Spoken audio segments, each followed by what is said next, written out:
So I, 30 male, have an older half-brother. I'll call him Jerry, 35 male. My dad had Jerry with his ex-wife, but he left her when Jerry was just 6 months old. My mom told me that they got divorced because they were just not compatible. However, my dad continued to play an active role in Jerry's life, and he shared custody of him with his ex-wife. 2 years after his divorce, he met my mom and they were married within a year. They had a pretty fairy tale kind of romance because my mom says that she was in a coffee shop and he was walking outside when he first laid eyes on her, and apparently it was love at first sight for my dad. And he actually went inside the coffee shop to ask my mother out. After dating for a couple of months, he proposed and she instantly said yes because she knew that he was her soulmate and they were meant to be together. So far, so good, right? Unfortunately, my dad ended up cheating on my mom about a year into their marriage with one of his co-workers. He confessed it to her out of guilt, and my mother decided to forgive him and stay with him. They went for marriage counseling and fixed things, and my mother was convinced that having a baby would solve all their problems, which is how I came into existence. My mother thinks this is a very romantic story, but honestly, I just think that my parents are very dysfunctional as a couple and not the perfect version of themselves that they present to the world. Keeping up appearances and pretending to be perfect means a lot to them, that's for sure. Even when I was a child, they would put on a show of being madly in love whenever people would come over, and everyone would shower them with praise about how they had managed to keep the spark alive even after years of being married.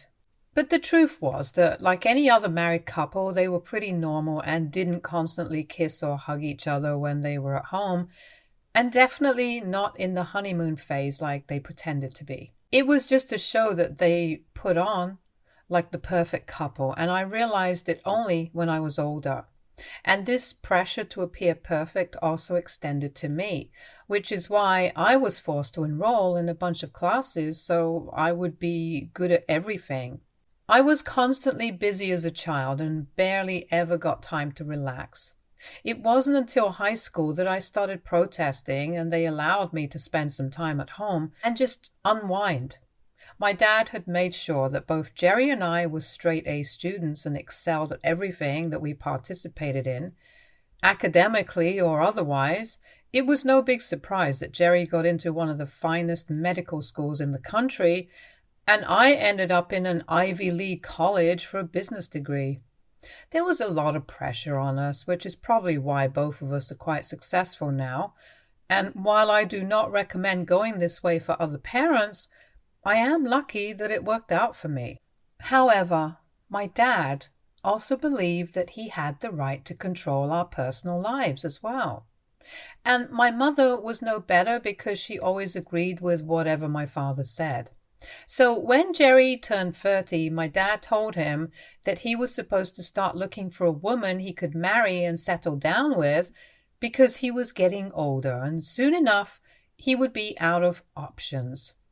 Jerry was dating his now wife, Tina, 34, female, at the time that my dad sat him down and had that talk with him. They walked together and were in an ongoing off-again relationship for almost 5 years, so they had known each other for quite a long time, and my dad knew about it. But after that talk with my dad, Jerry decided to get serious about Tina, and within a year, he had proposed to her, and they got married 3 years ago. Last year, they even had a baby together. Jerry and I are not close, so I didn't hear about any of this from him. But I did get to know about it from my dad when he had the same conversation with me earlier this year. He told me that he had had this conversation with my brother, and now it was time to tell me the same thing so I would get serious and have a family of my own. He had actually boasted about how he had been the one to convince Jerry to get married to Tina, and he was as happy as could be with a wife and a son, and he wanted the same for me. He was clueless about how spectacularly it would blow up in his face later. My dad had even brought up his own affair from before I was born and told me that at the time he had been really unfulfilled but committed to my mother. And having a child is what grounded him, and he would recommend the same for me. I took whatever he said with a pinch of salt because I wasn't going to let my father give me relationship advice, of all things.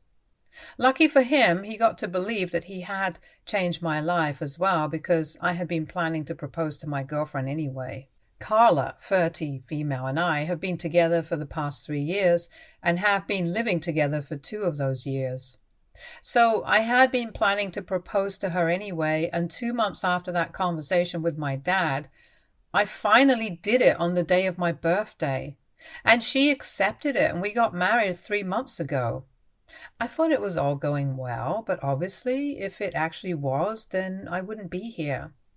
Carla and I, like I said, had only been married for 2 months, but unfortunately, I had to file for divorce about a week ago after I found out that she had been having an affair with Jerry ever since we got engaged.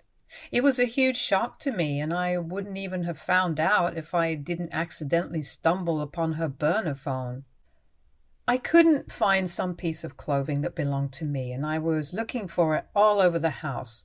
She was not at home at the time, and I thought that maybe she must have kept it with her own clothes accidentally, so I decided to go through her clothes as well.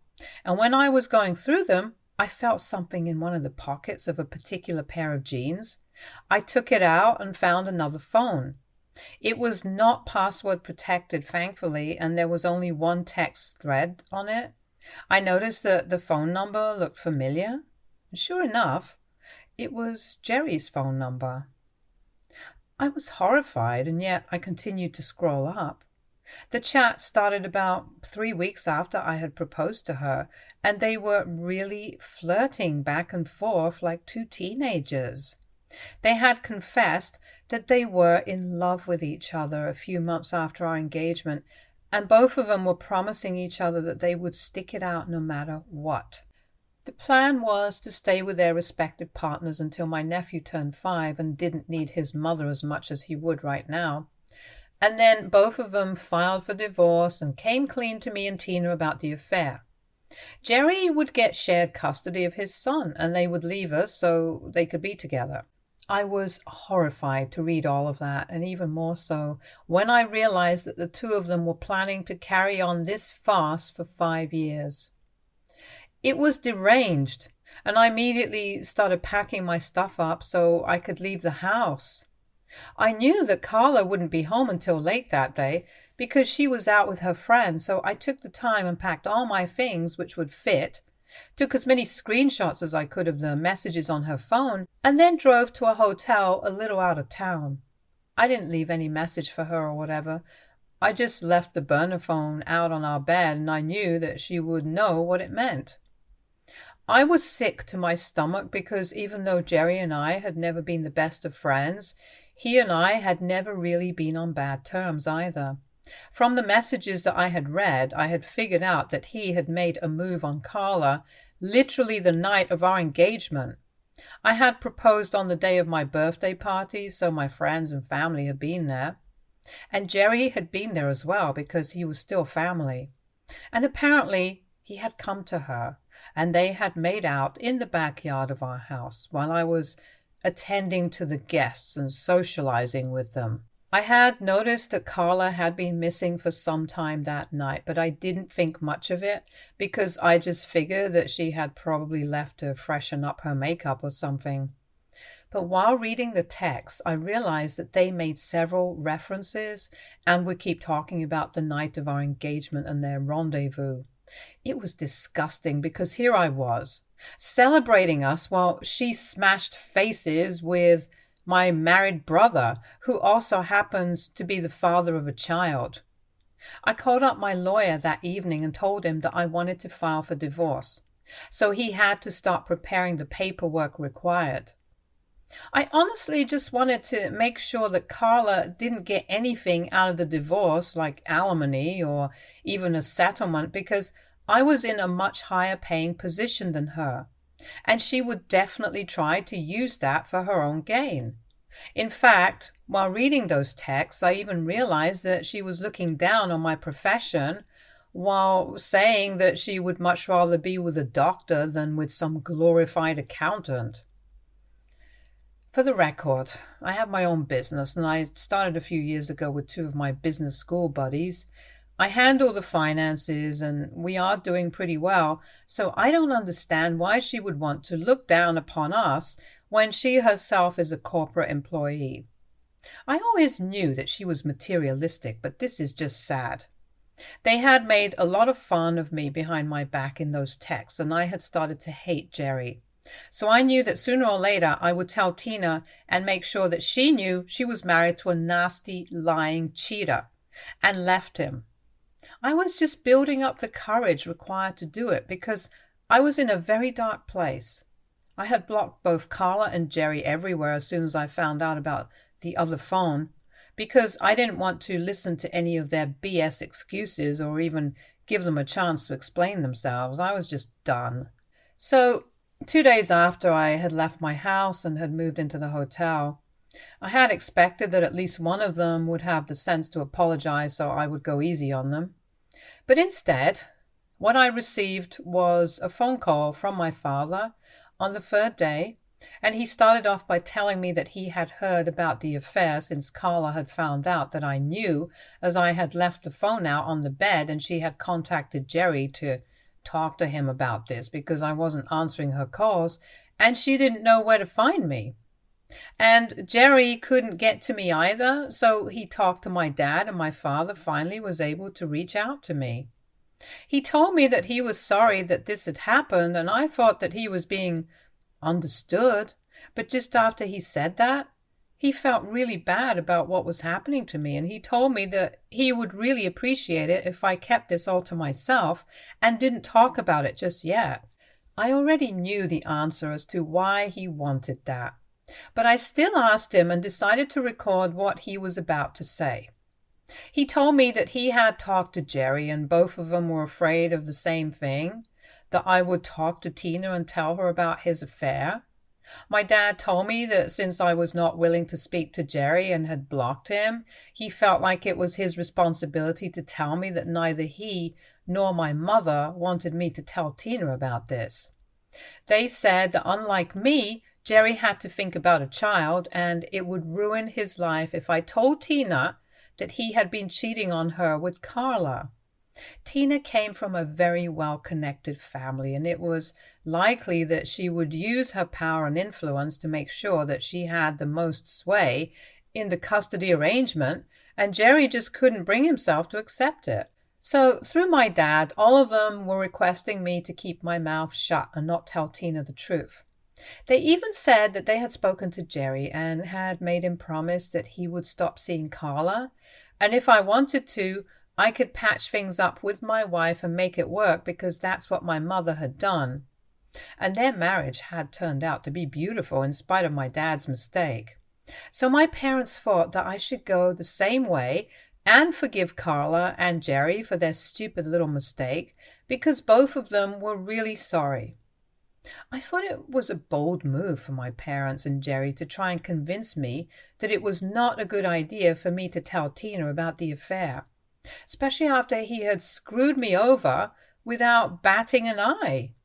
I couldn't believe that they even had the audacity to expect that I would agree to this, and instantly hung up because I was done recording and I didn't even want to entertain the conversation or dignify it with a response. I was fuming because I knew that my parents had always cared deeply about how they appeared to other people. But this was madness, and there was no way that they were actually expecting me to keep my mouth shut. I wish I could say that I was surprised, but the cheating apple doesn't fall far from the cheating tree. So, of course, my dad wanted me to keep quiet and not breathe a word of this to Tina, so Jerry could get away with all of this. They wanted me to brush it all under the rug and go back to pretending like everything was fine solely for the sake of keeping up the appearance that we were a perfectly normal and functional family for other people. and to suggest I forgive Carla and Jerry and patch things up with her so everything can go back to normal and we can carry on like this never happened requires some real guts. I was furious that they had thought that saying this would be a good idea, and in the heat of the moment, I decided to text Tina out of anger and get back at Jerry for what he had done to me. I reached out to her through text and told her everything that I knew, including that Jerry had asked my dad to instruct me to keep all this a secret from her. For good measure, I also added the screenshots that I had taken of the messages that I had found on the burner phone, and then I turned my phone off. I didn't want anybody to be able to contact me because I knew that things were going to go down now, and I didn't want any part of it. A couple of hours later, when I thought it was appropriate, I finally turned my phone back on and I found that it was full of messages and missed calls from my family. Everyone was really mad at me, but I only cared about what Tina had to say about all of this. So the first text that I checked after turning my phone back on was hers. She hadn't said much, just said that she was thankful that I had chosen to help her out and tell her the truth, and that she knew what to do now. It sounded a little ominous, but I soon found out what she meant by that from the other text messages. Everyone, and by everyone I mean my mom, my dad, and a couple of other family members, was clamoring about how Tina and Jerry got into a huge fight after I sent that message, and that Tina had left to go live with her parents with their son in the aftermath of the fight.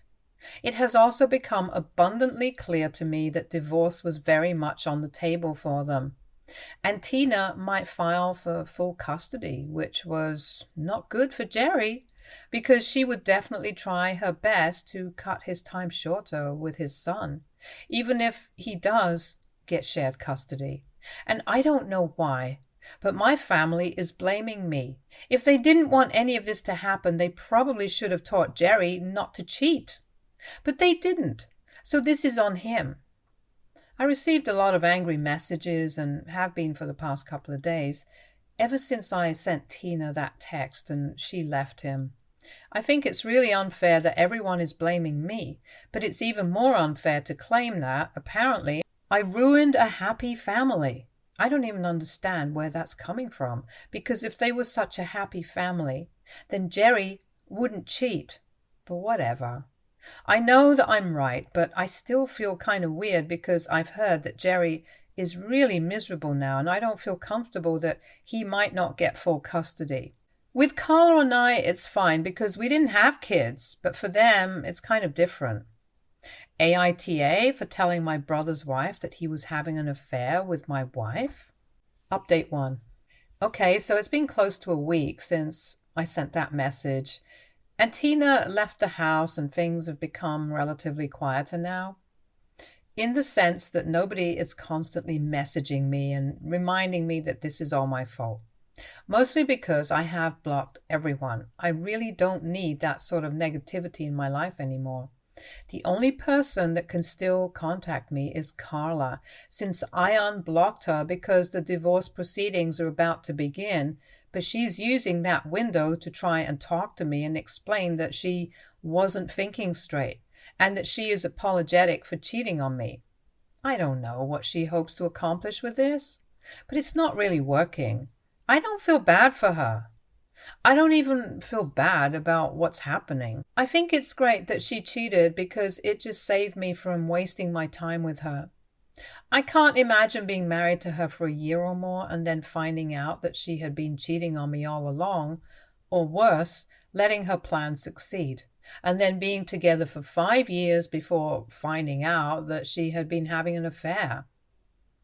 I'm trying to put a positive spin on this and trying to come to terms with the fact that she was never the right one for me.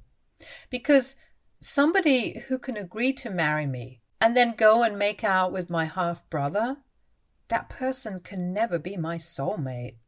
I was wrong about her, and I'm glad that I was. I'm still living in the hotel and nobody has been able to find me yet, which is something that I'm really thankful for because I don't know what I would do if they were able to track me down. I know it's only a matter of time before they do find out, since there are not many hotels in this area and they know that I'm not in any of the places in the city. I've been working from here and it's been lonely and strange, but there's not much that I can do about it. The only thing that I hope works out for me is the divorce. She has already been served, but she hasn't responded to it yet, and I guess she's probably just holding out hope, but I might change my mind because of her consistent begging. It's optimistic of her, but it's not going to happen. Update 2. Hey guys. So 3 days since the last update, and sure enough, my dad and Jerry were able to trace me.